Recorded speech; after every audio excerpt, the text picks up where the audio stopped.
है ज्ञान की ये गंगा ऋषियों की अमर बानी, है ज्ञान की ये गंगा ऋषियों की अमर बानी।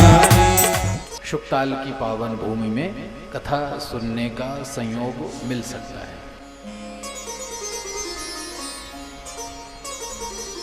हमारे यजमान हैं दिल्ली के डॉक्टर रामशरण शास्त्री जी, उनकी तरफ से भी आप लोगों को निमंत्रण है और हमारी तरफ से भी निमंत्रण है।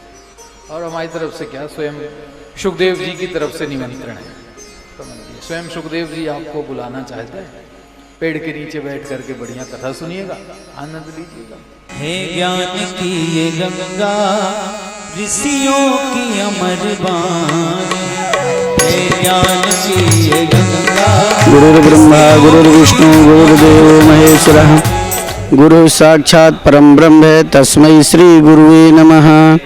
बोलिए सद्गुरु भगवान की जय, श्री स्वामी जी महाराज की जय, चित्रकूट धाम की जय। यहाँ कथा कराने का उद्देश्य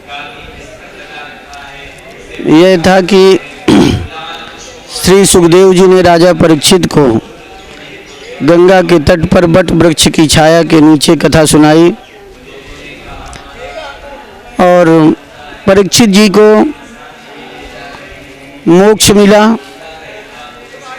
तो हमारे श्री गुरु महाराज आचार्य आश्रम चित्रकूट धाम के जहाँ जहाँ भी तीर्थों में धामों में कथा करते,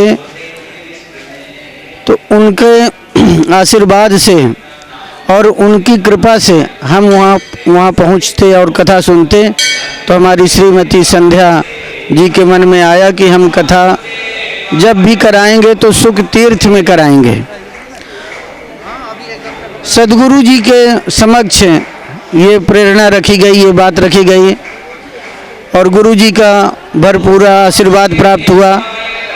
भगवान की कृपा हुई और यहाँ पर कथा कराने का भगवान की और सद्गुरु जी की कृपा से हमें सौभाग्य प्राप्त हुआ। तो ये अक्षय वट जो सब के लिए अक्षय हो, पुण्यदायक हो और सबको सद्गुरु का अनुग्रह मिले। बिना गुरु के कृपा के किसी को कथा नहीं मिलती, किसी को तीर्थ धाम में जाने का कोई पुण्य नहीं मिलता। तो ये तो हमारे गुरु जी का आशीर्वाद है और उनकी कृपा है कि हमारी धर्मपत्नी के मन में यहाँ कथा कराने का विचार आया। बिना गुरु कृपा के विचार नहीं आता। बिना गुरु जी की कृपा के राम जी का दशरथ जी के यहाँ अवतार नहीं हुआ।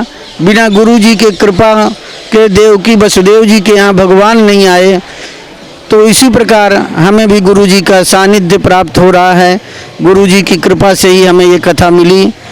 हम गुरु जी के चरणों में दंडवत प्रणाम करते हैं और सदैव प्रार्थना करते हैं इसी प्रकार से सदैव अपनी कृपा, अपना अनुग्रह बनाए रखें। बोलिए सद्गुरु भगवान की, चित्रकूट धाम की।